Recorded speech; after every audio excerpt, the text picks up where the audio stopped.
اللہ وبرکاتہ۔ ہسٹری کی کتابوں میں ہم نے آزادی کے بہت سے نام پڑھے ہیں، لیکن کیا ہم سبھی ناموں کو یاد رکھا جنہوں نے اس مٹی کے لیے اپنی زندگی قربان کر دی؟ آج ہم انہی میں سے کچھ مسلم فریڈم فائٹرز کی کہانی دکھانے جا رہے ہیں۔ یہ کہانی کسی مذہب کی نہیں، یہ کہانی وطن سے محبت کی ہے۔ یہ ہیں وہ لوگ جنہوں نے آزادی کی قیمت اپنی جان، اپنا گھر، اپنا سکون اور اپنے اپنوں سے بچھڑ کر چکائی۔ یہ ہے اشفاق اللہ خان، ایک ایسا نوجوان جس کی دل میں اپنے وطن کے لیے بے پناہ محبت تھی۔ انہوں نے ہندوستان ریپبلکن ایسوسی ایشن موومنٹ میں حصہ لیا اور انگریز حکومت کے خلاف اسٹرگل کیا۔ 1925 کے ککوری ٹرین ایکشن کے بعد ان کی تلاشی شروع ہوئی۔ آخرکار وہ گرفتار ہوئے، ان پر مقدمہ چلا اور انہیں موت کی سزا سنا دی گئی۔ 19 دسمبر 1927 کو فیض آباد جیل میں اشفاق اللہ خان کو پھانسی دے دی گئی۔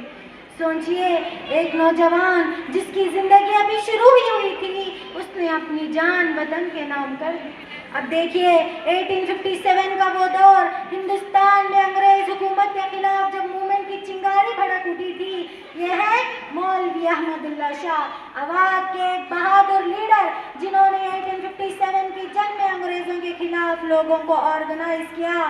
انہوں نے صرف باتیں نہیں کی بلکہ خود میدان جنگ میں اترے۔ انہوں نے اپنی جان کی پرواہ کیے بغیر برٹش فورسز کا مقابلہ کیا۔ ان کا نام 1857 کے امپورٹنٹ ریبل لیڈرز میں لیا جاتا ہے، لیکن آخرکار ان کی زندگی بھی اسی وطن کی قربانی بن گئی۔ ان کا جسم ختم ہو گیا، لیکن ان کی ریسسٹنس کی کہانی آج بھی زندہ ہے۔ اب آتے ہیں ہندوستان کے آخری مغل بادشاہ بہادر شاہ ظفر۔ 1857 کی موومنٹ میں ہندوستانی ریبلز نے اپنا سمبلک لیڈر مانا، لیکن جب برٹش موومنٹ کو کچل دیا تو ظفر کی زندگی بھی جدائی اور تباہی کا شکار ہو گئی۔ ان کے بیٹے قتل کر دیے گئے، ان کی سلطنت چھین لی گئی اور انہیں اپنے وطن سے دور رنگون بھیج دیا گیا۔ سوچئے، جس شخص کا تعلق ہندوستان کی مٹی سے تھا، اس کے زندگی کے آخری دن اپنے وطن سے دور گزرے۔ اور اب ایک ایسی مسلم وومن جنہوں نے 1857 میں مردوں کے ساتھ کندھے سے کندھا ملا کر انگریزوں کا مقابلہ کیا، بیگم حضرت محل۔ انہوں نے اپنے بیٹے بزرس قدر کو اودھ کا رولر بنایا اور لکھنؤ میں برٹش کے خلاف ریزسٹنس کی لیڈرشپ کی۔ انہوں نے لوگوں کو آرگنائز کیا اور برٹش رول کا مقابلہ کیا، لیکن وقت بدلا، برٹش فورسز نے لکھنؤ پر دوبارہ قبضہ کر لیا۔ بیگم حضرت محل کو اپنا وطن چھوڑنا پڑا۔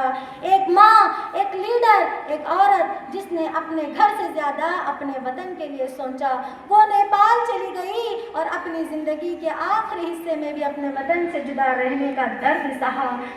عزیز سامعین، آزادی کی کہانی صرف میدان میں لڑنے والے مردوں کی کہانی نہیں ہے، اس کہانی میں ماؤں کا بھی بہت بڑا حصہ ہے۔ یہ ہے آبادی بانو بیگم، جنہیں لوگ محبت سے بی اماں کہتے تھے۔ انہوں نے خلافت اور نان کوآپریشن موومنٹس میں حصہ لیا۔ ان کی سب سے بڑی پہچان ایک ماں کی تھی۔ ان کے بیٹے فریڈم موومنٹ میں ایکٹیو تھے۔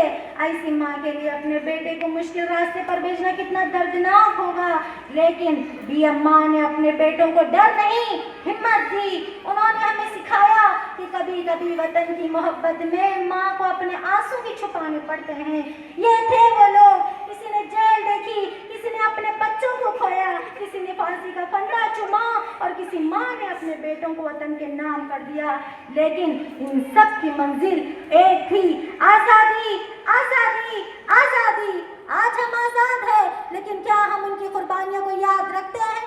کیا ہم جانتے ہیں کہ ہندوستان کی آزادی کسی ایک قوم کی کہانی نہیں تھی؟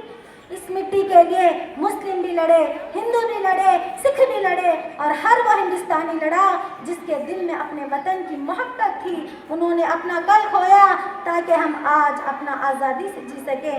اب ہماری باری ہے ان کی قربانیوں کو یاد رکھنے کی، اپنے ملک کو مضبوط بنانے کی اور ایک دوسرے کو توڑنے کے بجائے ایک ساتھ کھڑے ہونے کی۔ یہ آزادی کسی ایک مذہب کی نہیں، یہ آزادی ہندوستان کی ہر اس شہید کی امانت ہے جس نے اپنے خون سے اس ملک کی تاریخ لکھی۔ ہندوستان، ہندوستان، ہندوستان۔